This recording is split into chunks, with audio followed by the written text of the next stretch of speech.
মা ফাতেমার নয়নে মনি হযরত আলীর জান, মা ফাতেমার নয়নে মনি হযরত আলীর জান।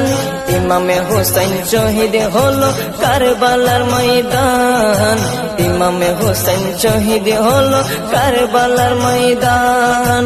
দয়ালি নবীর জবানে কারবালার বয়ানে, দয়ালি নবীর জবানে কারবালার বয়ানে আওলাদে রাসূল শহীদ হবে হাদিসে প্রমাণ।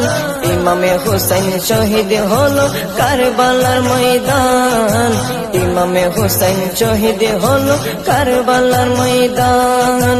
মা ফাতেমার নয়নে মনি হযরত আলীর জান, মা ফাতেমার নয়নে মনি হযরত আলীর জান। ইমামে হুসাইন শহীদ হলো কারবালার